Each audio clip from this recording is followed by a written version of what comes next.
Hey there, Mr. Redder here. Welcome back to another episode of r/Entitled People Stories. Our first story we'll be reading today. Neighbors' kids are demanding to use our pool. Should we just let them?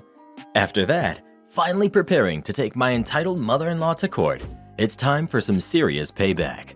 And after that, am I the jerk for asking my girlfriend to stop applying deodorant and perfume in the bedroom?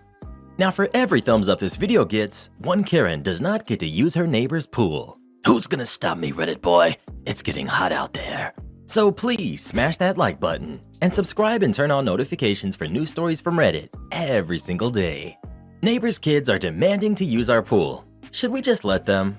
I, 37 male, moved into a small neighborhood with my fiance, who's 36. The neighborhood is full of kids around the ages of 9 and 10. We found out that my fiance is expecting, and we both decided on wanting a pool.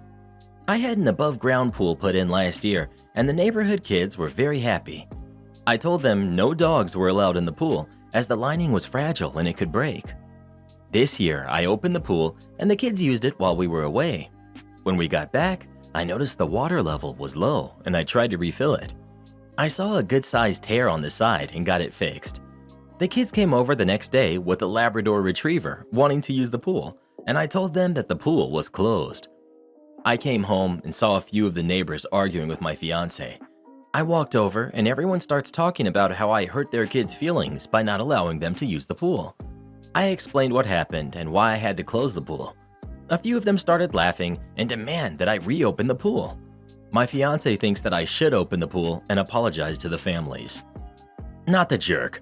Who are the neighbors to demand that you open the pool? And I surely hope you strictly enforce the no dog rule.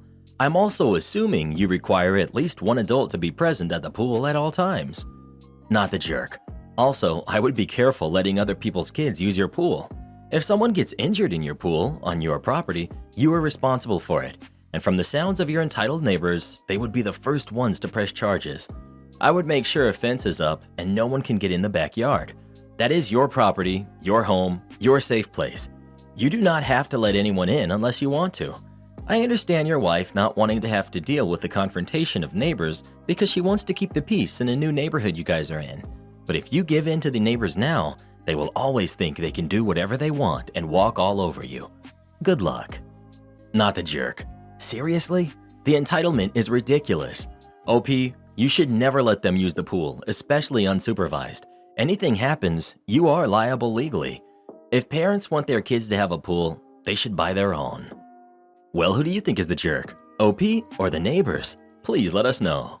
If there's one thing I've learned from Reddit stories, it's to never let anyone use your pool. And that getting a divorce is usually a solution to any problem you're facing with your spouse. Finally preparing to take my entitled mother-in-law to court, it's time for some serious payback. My partner, 30 male, and I, 25 female, started our relationship 5 years ago. When we met, I found out he shared a mortgage with mother-in-law, because when her ex left, she couldn't hold the mortgage. Boyfriend had a good job and decided to step up. We hadn't met yet, and he was single and living there, so he didn't think much of it, and that was his mom, and he's a wonderful son and person. I moved in with him after 7 months. I know that's pretty soon, but there were some unforeseen events that led me to just stay, and that's when I started to realize there was something really off about mother-in-law. To give a visual of the house, it's a 2-story house with 3 bedrooms, 2 bathrooms upstairs, and 1 bedroom and bathroom downstairs. When I moved in, we lived in his bedroom upstairs. All downstairs was absolutely filled to the ceiling with junk and boxes, almost like an episode of Hoarders. Completely unlivable. There's also a laundry room down there, and that's where we all did our laundry. We were finally able to convince mother-in-law to get her crap out of the way so we could move downstairs and have a bit more privacy. There's a door leading into the living area of the downstairs, and she would use that to get to the laundry. We spent most of our time in the living area and got tired of her constantly coming through it, so I tried to talk and make a compromise. There were 2 other ways to get to the laundry room. One way is down the outside stairs and the laundry room door, and the other is through the garage and through the hall. I went and bought some curtains to set up on either side of the doors so she had her own special hallway. She kept coming through after agreeing to use the other ways. One day, we replaced the doorknob with a knob with a lock that locked from the inside. We had locked up and left the house for a few hours. When we got back, we found she had taken a butter knife and forced open the lock, something that could have easily been avoided. When we confronted her, she got on the floor and cried, and my boyfriend went over to comfort her. That's when I realized that she manipulates him. I only asked why she did that, and she broke down with crocodile tears. Eventually, I convinced boyfriend to get away, and we moved into an apartment in town. It was bliss. I think from there, he started to gain a lot more confidence and stopped talking to mother-in-law as much. This was all 4 years ago. After we moved out, mother-in-law decided to spend a bunch of money and renovate the downstairs and make the house into a duplex-type situation, with her living in the bottom. It's separate now, and she's invading no one's space. She charges a tenant $2,200 to live upstairs, which pays her almost paid-off mortgage and all of her bills. Boyfriend is still on the title and mortgage of the house. When he was there, he was paying everything, including her phone bill. Another thing to add, mother-in-law does not work. So fast forward to now. I'm 2 months pregnant with boyfriend's baby. We're starting a family, and boyfriend has asked to move into the upstairs so we can have a bigger home to raise our baby in. She said no. We asked her to take his name off. Nope. She refuses to let him live in the house. She won't buy him out. She won't take his name off because that would mean she can't keep the house. She cannot keep the house without boyfriend. Her reasoning is that she wants to save for her retirement and she needs the $4,000+ a month she makes from the tenant, alimony, she wasn't even married to the guy, disability from the government, and other under-the-table work, while we are currently grasping at straws. My boyfriend has finally realized that his mother doesn't give any hoots about him or his kid, and now we are going to take her to court. The house is worth almost $700,000. We're going to force a sale for half. Basically, she's proved time and time again that she's a selfish, greedy woman who takes advantage of her son. Her other son does not talk to her or see her, even on holidays. We understand why now. I'm honestly just still in shock at the fact that after everything he's done for her, she won't do the same. Also, she has a lot of money. Edit. I don't in any way think I'm entitled to any of this money. I just say we out of habit because we are just a team with things, I guess. Court wasn't my idea. I try to leave any of that stuff up to him because it isn't my house. I'm just in here to share this story. Don't let her handle the sale. She'll sell it low out of spite or make a deal for money under the table. OP. The court will be selling it. Legally forcing a sale is what I mean. The court will sell it and force her out and split the money between the owners. Am I the jerk for asking my girlfriend to stop applying deodorant and perfume in the bedroom? My girlfriend wakes up at 7 to get ready for work while I usually get up at 11. I'm a light sleeper, so whenever she gets up from the bed, I wake up. I have no difficulties going back to sleep afterwards. Also, because of our conflicting work schedules, we rarely see each other during the weekdays, so it's actually nice to be able to talk every morning and wish each other a good day. The issue is that before leaving, she had applied deodorant and perfume in the bedroom. The smell is so strong that it makes it impossible for me to go back to sleep, and by the time I reached the couch, I had already have lost sleep. I asked her if she could apply them outside, but she refused. She told me that it's her morning routine to do it in the room, and I will get used to it pretty quickly. It's been 3 months now, and I definitely haven't gotten used to it, not even a little. I talked to her about it again yesterday, and she pulled up an article saying that smell doesn't affect sleep. I took a look at it, and I told her that that's not what the article is saying. It said that while smell doesn't usually wake people up from sleep, it definitely affects it. In my case, it makes it impossible for me to go to sleep. I told her I don't like it that instead of reaching a compromise together, she's pulling up articles to tell me I'm wrong. I informed her that I will be sleeping on the couch during the weekdays. She replied that I was doing this to punish her because I know how much she enjoys kissing me on the forehead every time she wakes up. I told her that it had nothing to do with that. I just can't function with 5 hours of sleep and reminded her that it also affects me at my job significantly. She reluctantly agreed to apply them outside the bedroom, but she was visibly upset. I prepared a nice bubble bath for her with candles and made her dinner, and this morning I took her to a restaurant she liked for brunch. We had a good time, but I can clearly see that she's still a little bit upset, even though she's trying to hide it. Was I really wrong to ask her to stop? Because I'm starting to feel like a jerk, and I hate seeing her like this. This is a ridiculously small compromise for her.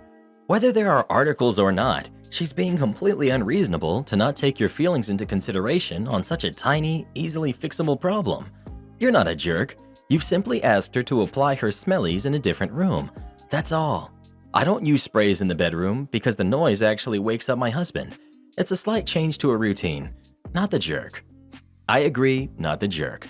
My husband and I have the exact same compromise. He gets up earlier than I do, and his cologne bothers me first thing in the morning. It's just too strong and it wakes me up. I asked him to apply his cologne in the other bathroom, not in the master bath. He did. Problem solved. Not the jerk, but your girlfriend is a massive jerk, and I'm not sure why you're doing nice things for her when she won't do the bare minimum for you. Let's look at this objectively.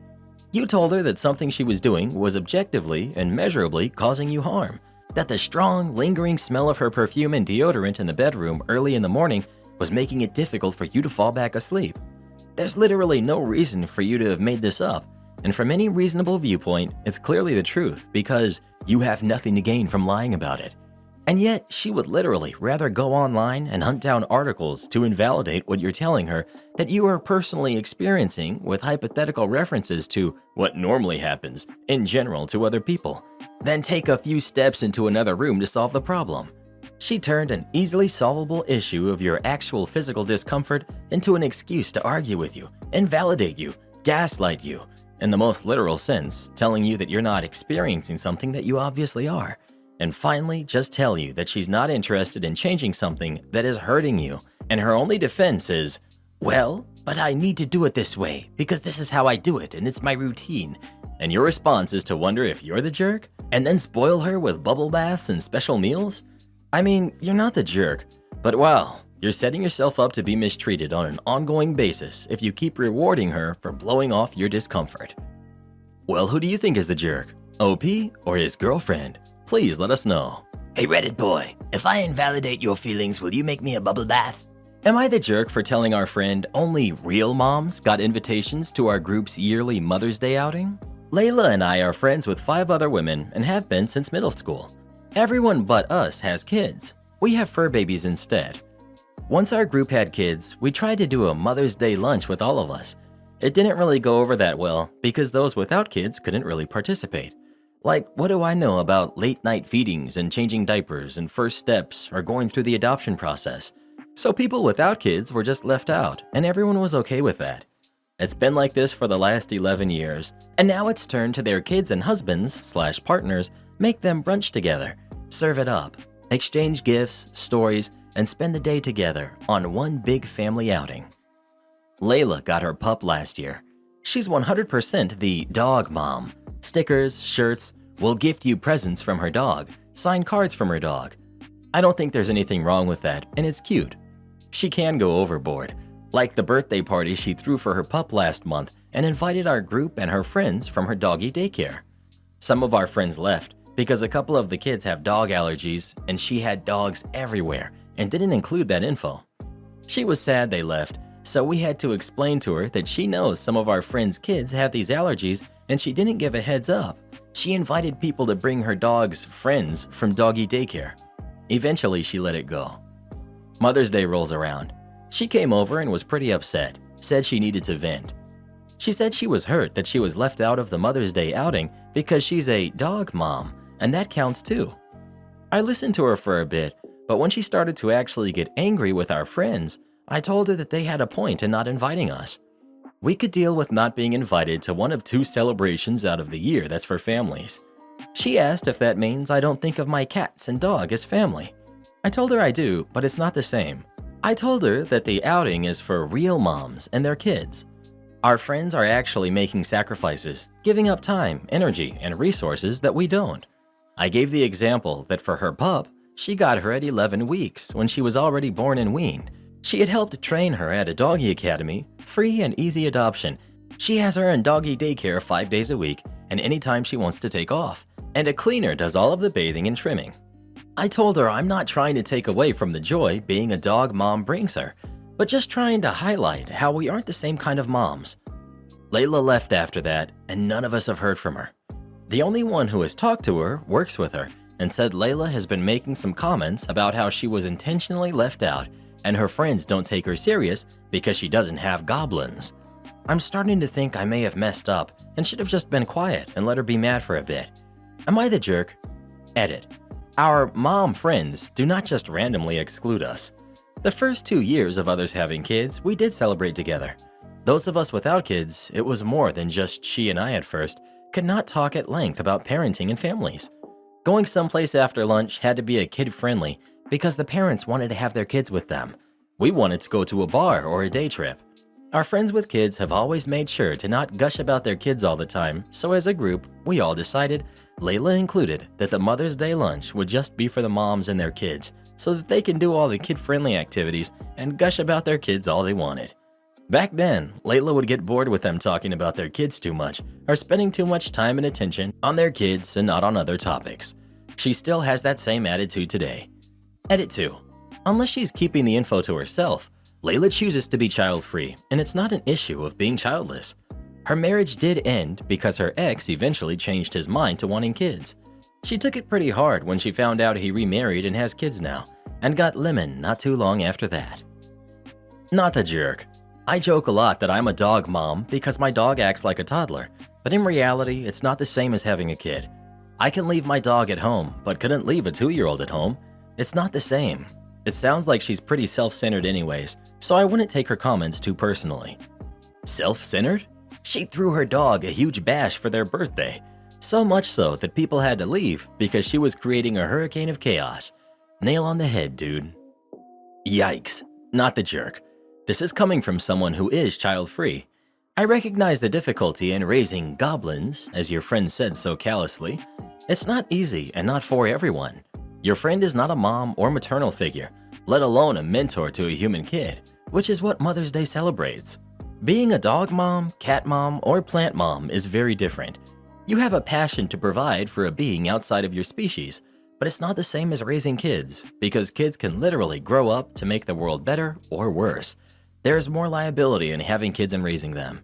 It's probably for the best you cut this person off so she can find the right niche.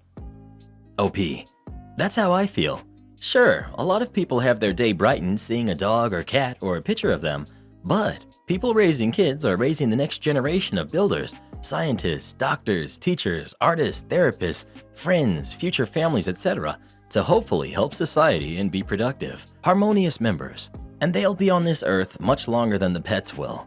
My cats used to love making a mess in the house in the middle of the night. Not very productive to society. Am I the jerk for bringing up my friend's divorce to protect my fiance? I, male 28, have a friend group from back in high school that I don't really hang out with, but we're still in touch. We haven't seen each other in a while, so we decided to meet up. We all agreed that we would bring our partners, if we have one, so that our wives, husbands, girlfriends, boyfriends could also meet each other. I brought my fiance with me. She was very happy to meet my friends and hear about stories from my teenage years. My friend group from high school consists of mostly men, but there are also 2 women that we were close with. One of them was my high school crush. Let's call her Sarah. Sarah rejected me when I confessed to her. She bragged about it to everyone and made fun of me, but because she was friends with my friends, I just dealt with her. I quickly realized that it was just a stupid passing crush. The moment she became mean to me was the moment I realized that I don't even find her pretty anymore because of her personality. You might say I was young and stupid. When Sarah met my fiance, she decided it would be a great idea to be a complete jerk to her. She went from bringing up my crush on her to saying that my fiance is an obvious downgrade from her. She isn't. My fiance is absolutely gorgeous and natural, unlike Sarah. I told Sarah that she should really think about what she's saying, because being almost 30, there's no excuse for being so stupid. She started deflecting. The topic of me having a crush on her in high school came up again, so I said that she should stop bringing up things from a time when I was young, stupid, and obviously blind. Sarah became visibly angry. I guess she never really grew up from our time in high school because she was still going at me and my fiance, saying that I have to watch what I say, because I might come crawling back to her. I replied by bringing up the fact that she's currently going through a divorce and she might want to sit back and think about why that is. She left to go to the bathroom, came back after a few minutes, grabbed her purse, and left. The rest of my friends were divided on my reaction. Some thought I did the right thing and was only defending my fiance. Some thought that bringing up Sarah's divorce was a low blow.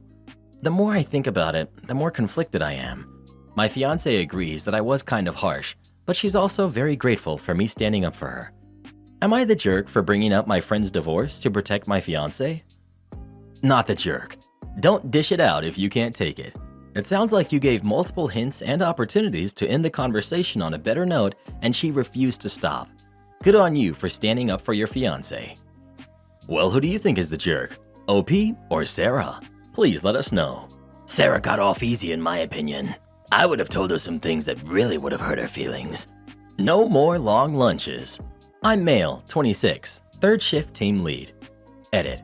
I should clarify that we clock out for lunch, which means it's an unpaid time period, so any extra time I take on lunch doesn't count towards paid time. So about a month or so ago, I was pulled into the office by my supervisor and another one, acting as a witness. The main topic at hand was that I would take an extra 20 to 30 minutes on lunch every day, personal decision that I've been doing for 6 years now. When I explained I would do this to spend some of my OT and was saving the company about 2 to 3 hours of time and a half pay, it didn't matter to my supervisor. He stated that I needed to be more punctual because he needs me on the floor. Okay, that's understandable. I followed up with, well, does that mean since I show up on time every day, I get to go home on time every day?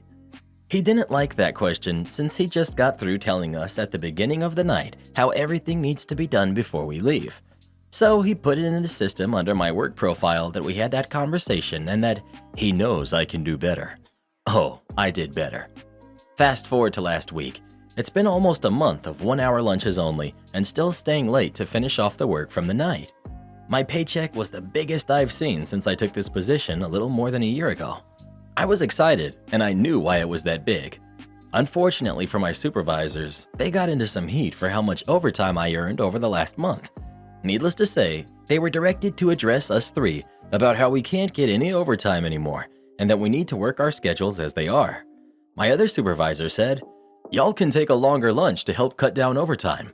I jumped in immediately and stated that I would not be taking any longer lunches because I was formally set down for a conversation regarding that matter.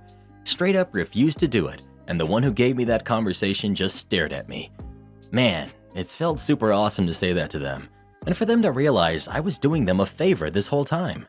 I actually got sent home early today because I've already accrued a day's worth of overtime. So, you'll turn me into the IRS if I don't agree? My brother, Stan, was a factory representative whose job was to set up dealerships to sell mobile homes. He was on the road a lot and made good money. He was the bad boy of the family and a player. He was married to a wonderful woman that the whole family loved. Unfortunately, he met a woman on the road and did end up filing for divorce. It was not a friendly divorce. His soon ex-wife's attorney called him up and indicated that she was asking for alimony based on his income that year, approximately $350,000.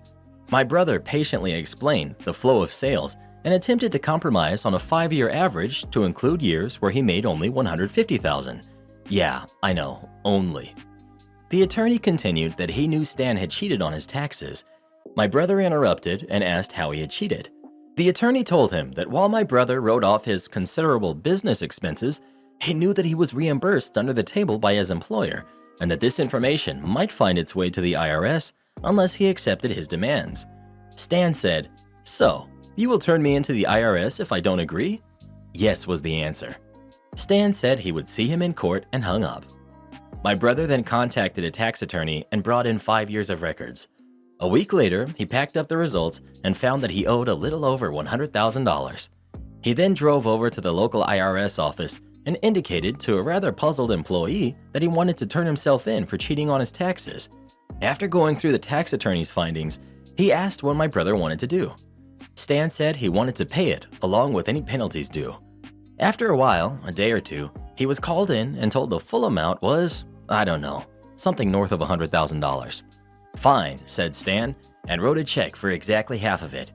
Then, pointing at the 1040 form, said he'd get the other half from the person that co-signed this document. His soon-to-be ex-wife had to cash out her retirement, but the divorce proceedings went much better for my brother without the IRS leverage her attorney thought he had. I did learn early on in life not to play cards with Stan. Stan is long gone, and details I remembered from almost 20 years ago, so forgive legal or procedural errors. Follow-up to the original post. After reading all the comments up to 150, both for and against Stan, I felt a follow-up was due. After the divorce and subsequent marriages by both parties, they all got along pretty well. Their 2 kids shared time with both parents with no friction. Both kids have grown into great adults with wonderful kids of their own. When the daughter was married in a South American country, Stan was invited but was too ill to attend. As my British friends would say, Stan was a right jerk. However, he and his ex-wife pulled it together enough to not affect the kids who loved both sides in this affair. Not the owner, not an employee. So, first time making a post. To kind of give people a picture of myself at the time this happened, I worked for the state, dealing with public benefits and assistance, SNAP, Medicaid, and things like that. I'm 6 foot 2 inches tall. I used to be a powerlifter, and I weigh 340 pounds, so yeah, I'm a big guy. The dress code for the state is business casual unless you're working at the central office for a public-facing position. I worked on the phones 90% of the time. On the day in question, in 2018, I was wearing the one and only suit I own, being the size that the suit is tailored. Now this was a few years ago, so some things will be paraphrased as my memory is faulty. Few too many blows to the head in my youth. I DM for a Dungeons & Dragons game every Thursday at a friend of mine's house. I was in my late 30s, and as I was leaving work, my friend GP called me and asked if I could pick him up some new dice, as his 3 dogs decided that his dice looked like treats. So I hit a local game store on my way to his place. While I was there, I noticed a frustrated young lady trying to convey something to the owner. She was using ASL, American Sign Language, the only other language I understand besides English. I tapped her on the shoulder and signed to her to see if I could help her out. She explained that she was looking into getting into Dungeons & Dragons with some of her deaf friends from school. So I asked her some questions and found that they have never played, but due to the success of Critical Role, they want to try, and she is going to DM. I help her get everything she will need for new players, and she was just so happy that someone could help her out using American Sign Language, and that she thought it was really thoughtful of the owner to learn. I explained to her that she had been working with the owner when I got there, and that I was just an avid Dungeons & Dragons fan and DM myself, and that I was just stopping in for some dice. She looked at me confused and signed, "So you don't work here?" "Nope, just wanted to help since I know sign language." We laughed. So back to getting dice. That's when Karen striked. She starts yelling at the owner of the store, wanting to know why the owner was spending all of his time helping the cute young lady, but would not be bothered to help an elderly customer who just wanted to get her grandkid a video game. This game store does not sell video games. Now let's paint a picture. Karen here is about 5 feet tall, standard Karen haircut, and maybe 240 in weight. And in her early 40s, if she has a grandkid that can play video games, some poor choices may have been made in her past. The actual owner of the store said I help people that come into the counter, and if they need help with something out on the floor, I help them as best that I can. Then Karen points at me and says, "No, I'm talking about the owner." The actual owner of the store and I look at each other, and at the same time say, "Lady, I/he does not work here, and I/he is the owner, and the place does not sell video games." We smile at each other.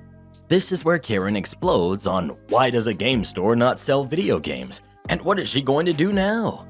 She waddles over to me and starts poking me in the chest, ranting something along the lines of I should be nicer to older customers, and they are the ones keeping my store open. At this point, I pull out my state employee badge and point at it and say real slowly, "Lady, I don't work here, and you can go next door to insert name of big box store that rhymes with Dred Myers." I then explained that by state and federal law, by poking me in the chest, she was guilty of assault. At this point, she sputtered and then slapped me. When I started to talk again, she slapped me again. At this point, I got ticked off, stood to my full height, and yelled at the top of my lungs that if she touched me one more time, that I would defend myself and she would not like the results. At this point, the owner has called the police and has the phone on speaker. We all hear when dispatch states that the officer is 2 minutes out. She screams and then tries to get me again. I stopped her, spun her around, and held her in place so that she couldn't get me again. This is when the police showed up. Now, when you have a guy standing a foot plus taller holding this screaming lady at bay, cops are automatically going to think that you are in the wrong. Officer 1 is a lady, Officer 2 is a guy. Officer 1 comes in first and sees this and says, "Sir, please let go of this woman." I said I will as long as she won't hit me again. Karen starts going off on how I had hit her and that she was just defending herself and that I needed to be arrested. Officer 2, hearing this, pulls his taser and says, "Man, you need to let her go now." I let her go and raise my hands to my head level. Karen spins around, kicks me, and then slaps me again. The owner of the shop says that's the third and fourth time that she's assaulted me. Officer 1 then places Karen in cuffs and escorts her out to the car. Officer 2 is a short guy, about 5 foot 8 inches tall or so, still pointing the taser at me and wants to cuff me. I explained that was not going to happen, as my wrists are too big for his cuffs and that he would need zip cuffs, and then he needed to call a sergeant if he was going to actually try and arrest me. Officer 2 steps back and says, "Are you resisting arrest?" I said no, but I will be exercising my rights to a lawful investigation prior to arrest. You know, innocent until proven guilty and that jazz, as I was the one defending myself from that screaming Karen your partner just took outside. Now, if you want me cuffed while you determine what's going on so you feel safe, I fully agree to that. I'm just explaining that my wrists won't fit in your metal cuffs. Officer 1 comes back in and says that Karen has been detained and is demanding a supervisor. The store owner pipes in with his side of the story, Officer 2 still pointing a taser at me, and explains that Karen assaulted me twice and was in the process of assaulting me a third time before I had restrained her. At this point, Officer 2 puts his taser away and then jokingly asks if he can see if the cuffs really won't fit. I hold out my right hand and he pulls out his cuffs and is like, "Dang, they won't fit." For everyone's information, minimum inside perimeter of the bracelet is 7.9 inches, 20 centimeters, when the ratchet is engaged at the first notch. The maximum perimeter is 6.5 inches when the ratchet is engaged at the last notch. My wrist is 10 inches around. Officers 1 and 2 were both amazed that the cuffs would not actually fit me and that even if they did, due to my size, they would not be able to cuff me behind the back. At this time, the sergeant shows up. He walks in and sees me and says, "Hey Rusty, long time no see." Me, "Hey Sarge, how are things?" Long story shorter, Karen was arrested for assault, and heck yes, I pressed charges.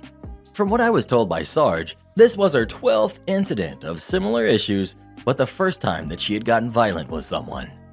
Support our channel by joining as a member today, and we'll give you a shout out in our next video. Or come watch this video next. You won't believe what Karen does in that one.